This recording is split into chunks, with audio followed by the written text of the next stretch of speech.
मामला supreme court ने दखल देने से इनकार कर दिया है। एससी ने उचित प्राधिकरण के पास जाने को कहा। मामले की सुनवाई अब जुलाई में होगी। तो मामले की अगली सुनवाई जुलाई में होगी। ये बड़ी खबर आ रही है। दिल्ली के बटला हाउस में तोड़फोड़ का ये पूरा मामला है और ऐसे में देखिए सुप्रीम कोर्ट ने इसमें दखल देने से इनकार कर दिया है। याचिका दाखिल की गई थी जिसे खारिज कर दिया गया। एससी ने उचित प्राधिकरण के पास जाने को कहा है। तो उचित प्राधिकरण के पास जाने के लिए कहा है और ऐसे में आपको बता दें अब मामले की जो अगली सुनवाई है वो जुलाई में होगी।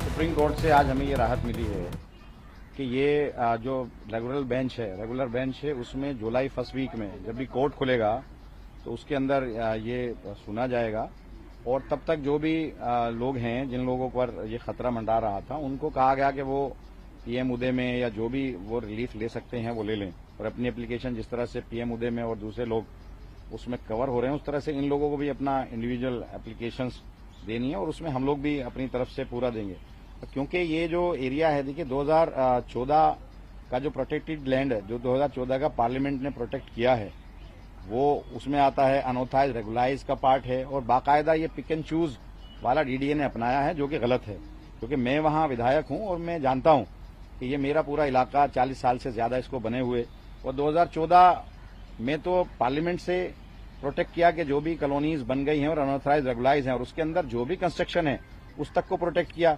कॉलोनी तो पहले से प्रोटेक्टेड है तो ये गलत तरीके से ये पिक एंड चूज वाला रास्ता इख्तियार किया है डीडीए ने और डीडीए ने गलत रिपोर्टिंग की है।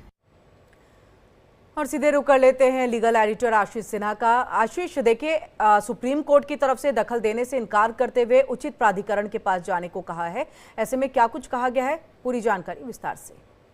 देखिए सुप्रीम कोर्ट ने आज फिलहाल जो तोड़फोड़ होने वाली है उसमें दखल देने से इनकार कर दिया है। इसका मतलब ये है कि राहत नहीं मिली। हालांकि सुप्रीम कोर्ट ने प्रभावित पक्षों को ये जरूर कहा कि आप उचित प्राधिकरण के पास जाएं और वहां पर जाकर आप रिलीफ लेने की कोशिश करें। सुप्रीम कोर्ट ने यह भी कहा कि इसके बाद अगर याचिकाकर्ता चाहें तो कानून के मुताबिक जो है वो कार्रवाई कर सकते हैं, यानी अलग जो दूसरे फोरम है उसमें जा सकते हैं। सुप्रीम कोर्ट फिलहाल जुलाई में इस पूरे मामले की सुनवाई करेगा। अगर याचिकाकर्ता को लगता है कि अथॉरिटी से उन्हें राहत नहीं मिली है तो वो सुप्रीम कोर्ट आ सकते हैं। दरअसल बटला हाउस के 40 निवासी हैं जिन्होंने सुप्रीम कोर्ट में अर्जी दाखिल की थी और कहा था कि 27 मई को उन्हें नोटिस मिला और 15 दिनों के भीतर मकान खाली करने का आदेश दिया गया।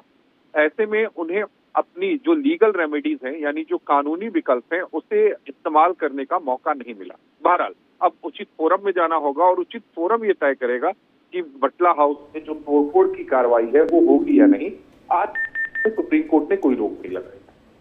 जी बहुत बहुत शुक्रिया आशीष तमाम जानकारी हम तक यहाँ पर पहुँचाने के लिए। तो इसी के साथ ये बटला हाउस